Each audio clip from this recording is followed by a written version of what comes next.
बस 2 सवाल की बात का ये सेशन है, वो हमारा लगातार बढ़ता जा रहा है। आप देख रहे होंगे आज हमारे सामने ये 13वां लेक्चर है। कौन सा लेक्चर है? 13वां लेक्चर है। आज की इस लेक्चर में हम डिस्कशन करने वाले हैं एक नया कॉन्सेप्ट, ठीक है। जैसा कि आप स्क्रीन में देख पा रहे हैं, ये एज से रिलेटेड क्वेश्चन है, ठीक है। चलिए फिर शुरुआत करते हैं हमारे इस लेक्चर की। और इस सवाल की, इस लेक्चर में बहुत ही बढ़िया सवाल आपके सामने लेकर के आया हूँ कि 1 वर्ष पूर्व ए और बी की आयु। देखो सवाल बढ़िया है, आपको जो कॉन्सेप्ट मैं सिखाऊंगा ना वो भी शानदार होगा। 1 वर्ष पूर्व ए और बी की आयु का अनुपात 4:3 था। अब से 3 वर्ष बाद उनकी आयु का अनुपात 6:5 हो जाएगा। अब से 9 वर्ष बाद उनकी आयु का ए और बी का अनुपात क्या होगा? ध्यान से देखिएगा कॉन्सेप्ट को। 1 वर्ष पूर्व कितने साल? मान लो वर्तमान में ये है, ठीक है, ये क्या है? वर्तमान, वर्तमान। और 1 साल पहले यानी कितने साल पहले? मैं यहाँ पर आपको, ये सिर्फ कॉन्सेप्ट समझने के लिए है, जब आप करोगे तो इससे शॉर्टकट मेथड आएगा। देखो 1 वर्ष पूर्व ए और बी के आयु का अनुपात कितना था? 4:3। 1 वर्ष बाद उनका अनुपात और कुछ हो गया होगा। ये बोल रहा है अब से 3 वर्ष बाद, यानी अब यानी वर्तमान, और वर्तमान से कितने वर्ष बाद? 3 वर्ष बाद। 3 वर्ष बाद अनुपात कितना हो गया? 6:5 हो गया, ठीक है। और ये पूछ रहा है अब से 9 वर्ष बाद का, तो पहले तो ये जो वर्तमान है वो निकलेगा तब आएगा। आप एक बात देखो यहाँ पर,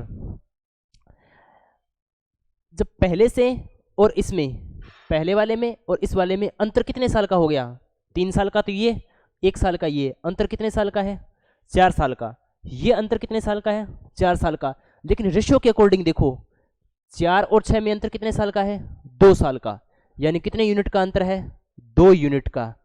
3 और 5 में कितने का अंतर है? 2 यूनिट का। ध्यान रखना, अगर ये अंतर बराबर नहीं है तो हमें बराबर करना होगा। 2 यूनिट है चलेगा, अगर ये बराबर नहीं है ना, 2 यूनिट और 5 यूनिट आ रहा है, तो इस दोनों को बराबर करना होगा। यहाँ पर जो अंतर है वो बराबर रहना चाहिए। बराबर क्यों रहना चाहिए भी? देखो जैसे मान लो आपकी और मेरी उम्र अभी भी, मेरी 20 साल है, आपकी 25 साल है। मेरी 20 साल है, आपकी कितनी है? 25 साल है। 5 साल बाद में मेरी उम्र भी 5 वर्ष बढ़ेगी और आपकी उम्र भी 5 वर्ष बढ़ेगी। तो बताओ जो अंतर आएगा वो दोनों में बराबर ही आएगा। आप भी 5 वर्ष बढ़े हुए हैं, मैं भी 5 वर्ष बढ़ा हुआ हूँ, तो यहाँ पर जो अंतर आएगा ना वो क्या आना चाहिए? इक्वल आना चाहिए। अब यहाँ पर देखो ये 2 यूनिट है, लेकिन पर्सन के अकॉर्डिंग कितना आ रहा है? 4। इसका मतलब 1 यूनिट की वैल्यू कितनी आ गई? 2। 1 यूनिट की वैल्यू कितनी आ गई? 2। इसका मतलब इसकी एज 4 नहीं है, ये कितनी है? 8। और इसकी एज 3 नहीं है, ये कितनी है? 6। ये कब है? 1 साल पहले की। अब अगर 1 साल बाद में आएंगे तो ये 9 साल का हो जाएगा और ये 7 साल का हो जाएगा। कितने साल का हो जाएगा? ये 9 साल का हो जाएगा और ये 7 साल का हो जाएगा। वर्तमान आ गई। अब वर्तमान के बाद देखो अब से 9 वर्ष बाद, तो ये भी 9 वर्ष बड़ा होगा और ये भी 9 वर्ष बड़ा होगा। तो ये कितना हो जाएगा अभी? 9 और 9 18, और 9 और 7, 9 और 7 कितना हो जाएगा? 16। 9 और 7 कितना हो जाएगा? 16।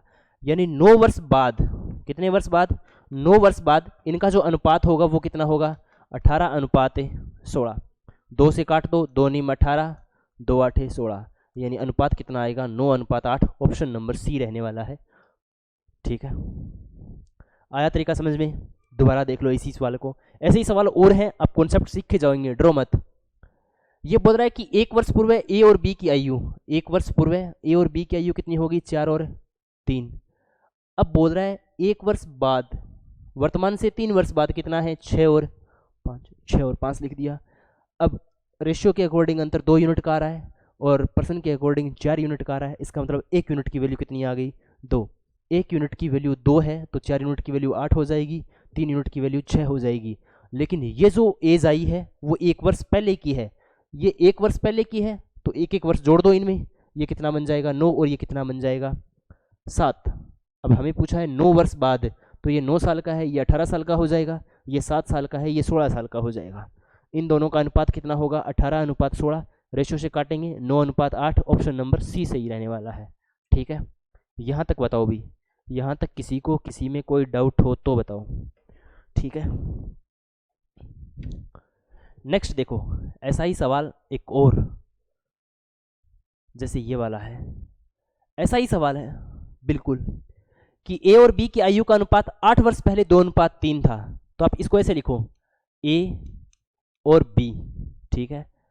वर्तमान में इनका अनुपात हमें नहीं पता, लेकिन 8 वर्ष माइनस में चले जाओ, 8 वर्ष कितना है 2:3 है। 8 वर्ष पहले 2:3 था, 4 वर्ष पहले उनकी आयु का अनुपात 5:7 था।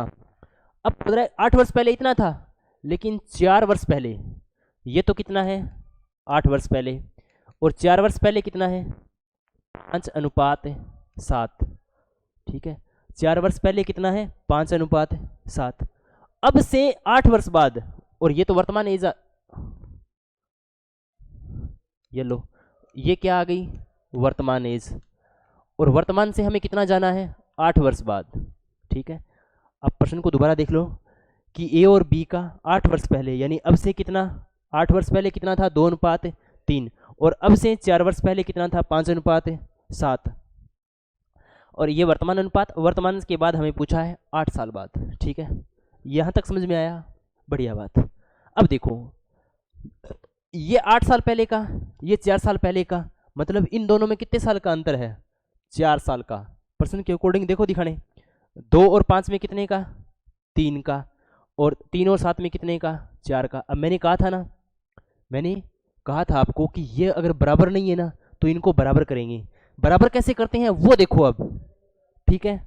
मैं इस 2 को डबल कर दूंगा कितना 4, इस 3 को डबल कर दूंगा कितना 6, ये कितने की आ गई 8 साल पहले की। 4 साल पहले की कितनी हो जाएगी 5:7, और ये वर्तमान की हो जाएगी, ठीक है। अब देखो 4 में 5 जोड़े 1, 6 में 7 जोड़े 1, बराबर हो गए ना। अब ये जो बराबर हमारे अकॉर्डिंग, रेशियो के अकॉर्डिंग कितने का अंतर है 1 का अंतर है, लेकिन प्रश्न के अकॉर्डिंग देखो ये 4 साल पहले की, ये 8 साल पहले की है, मतलब 1 यूनिट की वैल्यू कितनी है 4, 1 यूनिट की वैल्यू कितनी है 4। इसका मतलब ये जो रियल वैल्यू है ये कितनी हो जाएगी, ये कितनी हो जाएगी 16, और ये कितनी हो जाएगी 6 चौके 24, ठीक है। ये 8 साल पहले की है, तो 8 साल वर्तमान में कितने होंगे भी, 8 वर्तमान में जोड़ दो, वर्तमान में जोड़ेंगे तो कितने आ जाएंगे 24 और 32, ये किसकी आ जाएगी वर्तमान उम्र आ जाएगी, क्या आ जाएगी वर्तमान उम्र। हमें क्या पूछा है 8 वर्ष बाद, तो वर्तमान में से 8 वर्ष बच जाएंगे, तो ये 32 हो जाएगी और ये 40, ठीक है। रेशियो से काटेंगे तो 8 चौके 32, 8 पंजे 40, 4:5, ऑप्शन नंबर डी, ठीक है। बताओ तरीका समझ में आया। अगर रेशियो बराबर नहीं है तो रेशियो को बराबर करेंगे, ये वाला अंतर है ना ये बराबर करेंगे, ठीक है। आई थिंक आपको समझ में आ गया होगा। अगर ये दोनों के दोनों सवाल समझ में आ गए हैं तो इस वाले सवाल का जवाब है वो आप कमेंट बॉक्स में बताएंगे। किस में बताएंगे, कमेंट बॉक्स में बताएंगे, ठीक है। देखो मैं जो सवाल लेकर के आता हूँ ना उनमें कॉन्सेप्ट बढ़िया होते हैं, सवाल तो बढ़िया होते ही हैं, तभी तो क्या होते हैं कॉन्सेप्ट बढ़िया होते हैं, ठीक है। तो इस वाले सवाल का जवाब है वो आप कमेंट बॉक्स में बताना मत भूलिएगा, और बाकी आप इस क्लास का रिव्यू देना मत भूलना। आप ये बताना कि क्या ये सीरीज बढ़िया रहेगी और ये क्या सीरीज सफल होगी, ठीक है। क्योंकि बहुत उम्मीदों के साथ कुछ शुरू किया जाता है और ख़त्म होने में टाइम नहीं लगता, ठीक है। ख़त्म करना किसी चीज़ को बहुत आसान है, लेकिन स्टार्ट करना और उसको कंटिन्यूटी बनाए रखना। मैं आपके लिए कौन सा लेक्चर लेके आया हूँ आज, 13वां लेक्चर लेके आया हूँ, ठीक है। अगर आपको क्लासेस अच्छी लगती हैं तो आप ये बता दीजिए कर दिए कि हाँ सर हमें बढ़िया लगा, ठीक है। बाकी मिलते हैं नेक्स्ट क्लास के अंदर। आज की क्लास के लिए थैंक यू। जय हिंद, जय भारत।